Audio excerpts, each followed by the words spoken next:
Welcome back to Workshop Wednesday. I'm Chelsea Bussemeyer. Thanks for joining me today in my workshop. And if you've ever raised boys or been around small kids, you know that they put holes in a lot of their pants. So I've got a pair of those pants right here, and I was thinking before the summer is entirely over, I'm going to shorten them and make them into shorts for my kiddos, and I thought this would be a perfect opportunity to show you how to hem a pair of pants and add a cuff. So today we're going to shorten up the second leg like I did on the first side, adding a cuff hem to it. And of course you can add this to any type of pants, whether it be shorts, long pants, capris, whatever you like. Regardless of the type of garment you're hemming, there are two really important things to think about if you want to add a cuff to your garment. First of all, if you're adding it to a pre-existing garment, there's limitations, especially if the garment you have has a large taper, a large difference in how quickly it tapers to the hem, or if it has a flared hem. Now with a flared hem, you can make it work because you have more fabric as you go down to the bottom. With a tapered hem, there really are limitations, and even for these shorts, we are going to have to kind of even out this leg so it's the same width going up till we're past our hemline. So I cut out this little miniature paper leg here, so I can kind of show you this point a little bit more clearly. So let's just assume that we're cutting this out on a new pattern. Maybe it's a pattern that doesn't have a cuff and we want to add a cuff to it. But this way you can see how we can add enough fabric to calculate for the cuff. So first of all, I'm going to add the extra length that we need. What you'll need to know is how wide do you want your cuff to be. So I'm going to put a little line here, right straight through at the distance of my cuff width. Now we need that double because we need both the outside and the inside. So I'm going to drop down and put that measurement on again. So you'll see we have already two sections. So this is just the extra that we need for the cuff. Then we need a little bit to fold up inside the pants. So this is going to be less than the cuff because you want that seam allowance to be hidden underneath your cuff. So you don't want this portion to come up inside so far that you'd see the stitching if your cuff kind of opens up a little bit. So we're going to do a little bit less. I'm refraining from using actual numbers here because it depends on how wide you want your cuff to be, what is a good number for these measurements. And then of course we need our seam allowance that gets folded on the inside so that we have a nice clean edge. So for seam allowance, I'm just going to do 1 centimeter, which is about 3/8 of an inch. It's kind of my go-to favorite seam allowance. So we're just going to add a little bit of seam allowance. So you can see here we have the inside of the cuff, so this will be folded up against the leg, the outside of the cuff. This is actually going to be the very bottom of our pants, this fold line. And then our little bit of seam allowance that's on the inside of the pants and the seam allowance that's folded under inside. Now, to get the right shape along the edge, if you've ever cut out a pair of pants with a cuff, you will have noticed that it's uneven. And that's why I cut this pair of pants with a little bit of a taper so that we would have a little bit of that jagged unevenness for our example here. So the easiest way to calculate that is simply to fold the pattern up and then cut it along the side to match your pants. So that's what we're going to do in a moment. The other way to calculate it is I could also go up the leg the exact distance that I have the width of my cuff and see what is the measurement right across here. If I know that measurement, then I can transfer that to the width, since I know this fold line is going to go all the way up to that area on the pant leg, and down at the hem below will taper back down to the hem. So I know that's a little bit hard to envision, That's why we're gonna fold it up and cut it, and then it will make so much more sense. I'm just gonna start by chopping off our extra paper, since this is the full length that we need, and you can see how much extra fabric we need for this type of a seam compared to a regular seam. So I'm just gonna fold it up at our hem length, fold it back down at the line where we have the top of our cuff, and then this line here lines up with the bottom of our pants, again at our full pant length, but I'm also just going to flip it around and tuck in that seam allowance. So we have our seam allowance tucked under. See the pant leg and the cuff extend out past where we have that a little bit folded up and underneath, and then we have our cuff on the outside. So the last thing to do is just trim this down, matching the line of our pants. So there we go. And when we unfold it, we can see exactly how much extra we need to line up with the flare that's happening in the leg. So that being said, this is really the easiest way to add on to a pattern if you want to do a cuff and make sure that you have enough length. You'll really want to double check your full garment length before you even start, because this is not really something that you want to figure out after the fact. Oftentimes with pants, I'll just make them really long and then chop off an inch or two once I get to the fitting stage, but you'll want to be more precise with your full garment length if you're adding a hem like this. Now, if you have a pre-existing garment like I do today, then it's a little trickier. We can only work with the fabric that we have here. So I'm just going to start off by cutting it off right where it's ripped. At least it's ripped right along the grain.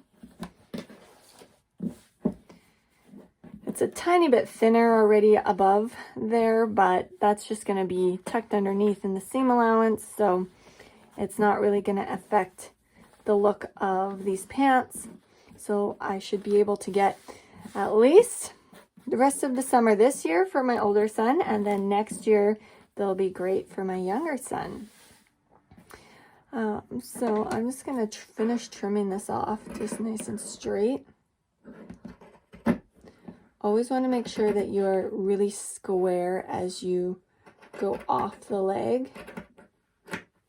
Usually I would draw myself a chalk line that's nice and square, but since it's already half ripped for me, we just finished it off. And I did measure the length of where the rip was when I cut off this second leg as well, so that they will end up symmetrical. So I'm just going to start off by flipping the leg around, and we can see here right away, especially because this is a pair of shorts, that the leg gets wider immediately as it goes up.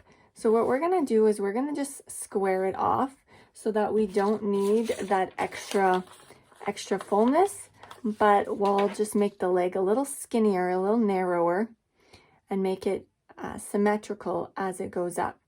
And then right at the end of the cuff, we'll flare back out into the crotch so that we don't change the crotch depth at all and don't make it smaller than we absolutely have to. So the first thing I'm going to do is I'm just going to measure what is the actual fullness of the leg right now. So the fullness of the bottom is exactly 17 centimeters. So that means at the top of my cuff, I want the circumference of the leg to also be 17 centimeters. I'm just going to take it in on the inside thigh. So I'm just going to smooth all the extra material over, and then I need to measure up. I had a 1 centimeter seam allowance.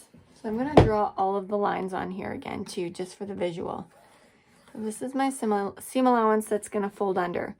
I wanted the other little bit of seam allowance to be slightly wider so that I wouldn't be folding the very bottom tucked in seam allowance again at the bottom, because that would get pretty thick.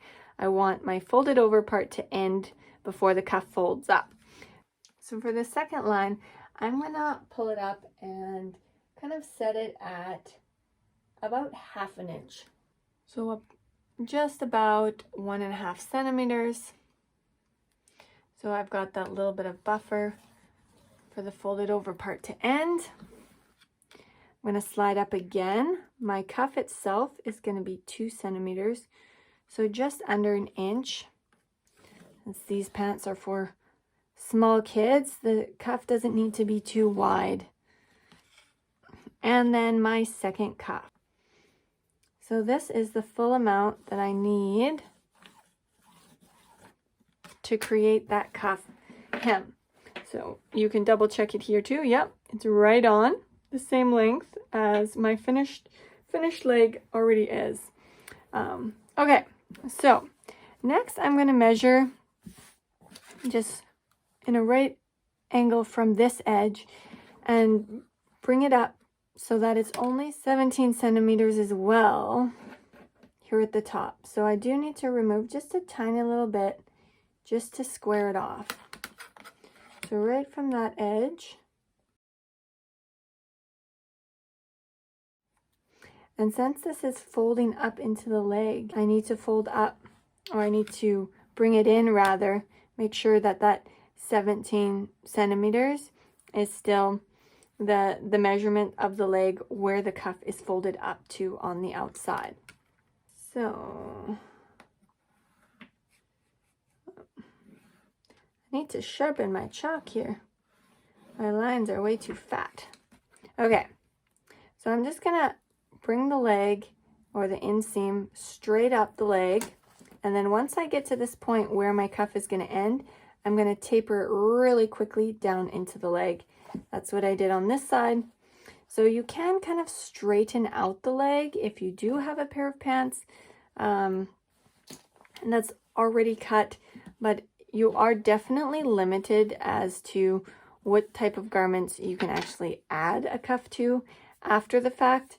If you know you're going to do it when you're cutting it out, then it's definitely helpful for both the length and getting the right measurements of your cuff as you go down. And definitely don't flatten them off. Sew with your consistent seam allowance and follow the lines of your pattern.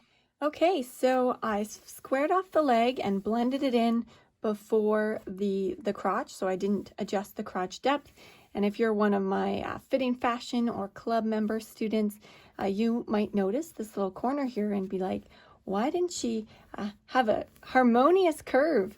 As that's something I talk about a lot when we're doing pattern adjustments and blending things, is usually you want to have a really soft transition, and having this little bit of a corner would just not work in a lot of scenarios. It's something I picked up from one of my teachers, my favorite teacher actually in Germany when I was going to school. She was always talking about a harmonious curve when we were pattern drafting. And here it's okay to have a little bit of a corner, because this is exactly where our cuff is going to end, and the cuff is going to add a little bit of bulk on the outside, and this is also the inside of the leg. So it's going to blend fairly well, even though it has a little bit of a corner. And the other thing is, under the leg here, we want to save as much fullness through the upper thigh and going into the bum. So blending out quicker and having a little bit of a corner is better in this case, but this is a very rare scenario. So we are over here on the ironing board now, and I'm going to start by just flipping up that seam allowance that's going to be tucked in and underneath. I'm just going to press this so that I have a nice sharp edge, and I can see here it's ending before my fold line for the bottom, which is perfect. Whoa, just got a little close to the iron there. Gave me a shock. Start. If you want, of course, you can always pull out a measuring tape and double check that your seam allowance is on point.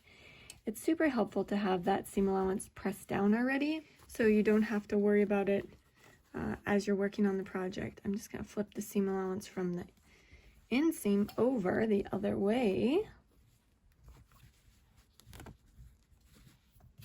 and press this side as well.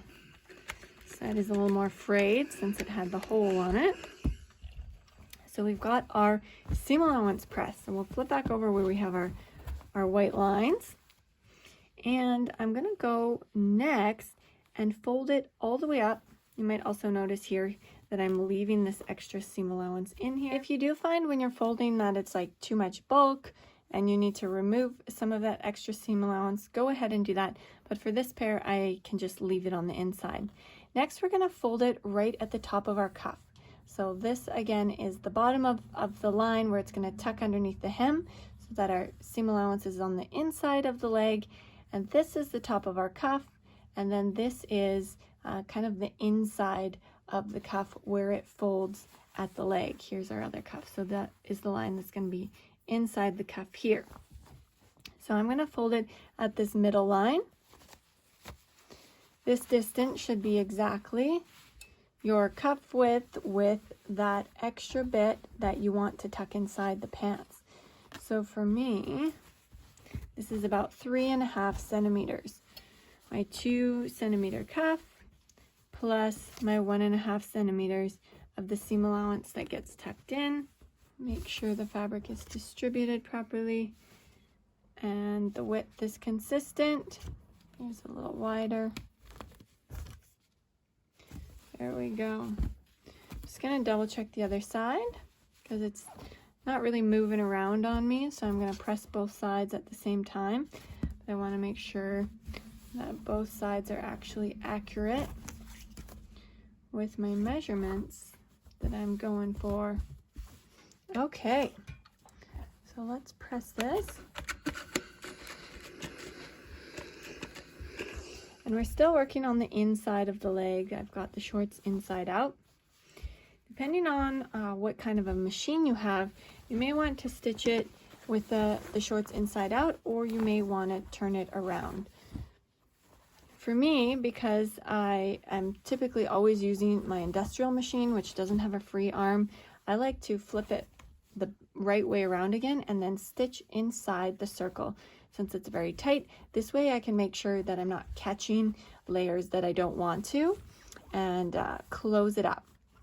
And now today though, I'm working with my regular household machine, nothing special, just a basic household sewing machine. I wanted to show you how this works and how you can really sew anything that you can sew on an industrial machine on a household machine as well.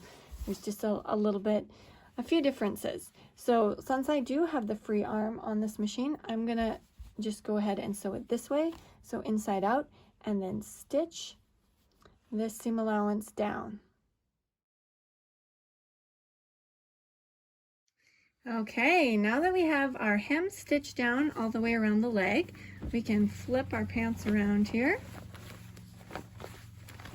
Here we can see on this side the already finished leg with the cuff, and then on this side we've got just kind of an extra wide hem. It's really all you're creating is a hem that's got our seam allowance width, what we want to have on the inside, plus the width of our cuff. So I'm going to just fold it up here. And you can see it's ready to go.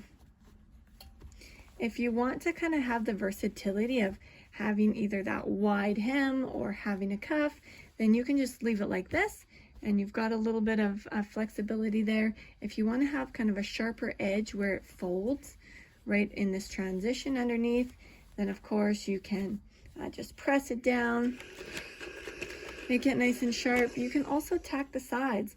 If you're like, you know what, I'm never going to have it folded down and want that wide seam showing, then you can just put a tack here, either on the original stitching, top stitching in the ditch there somewhere, hide it. It's a great place to just kind of tack that cuff in place, and then it won't be moving around on you. But as you can see, we've completed the second cuff. Well, that brings us to the end of this week's episode of Workshop Wednesday. Now you know how to hem a pair of pants or anything else you'd like with a cuff, and what you need to do to your pattern if you know you want to add that cuff before you cut it out. I hope you enjoyed this episode. Do stay in touch. Either leave a comment below, join my Facebook group. The link should be below as well. It's Sew with Chelsea. And of course, if you're interested in finding out how you can work with me personally, sew along, and get my support when you're creating and making the garments that you want to wear, then definitely reach out either on here or via Facebook, email, and let's connect, and I'll hook you up with either my monthly club membership or Fitting Fashion if that's a better fit for you. Until next week, take care and happy sewing.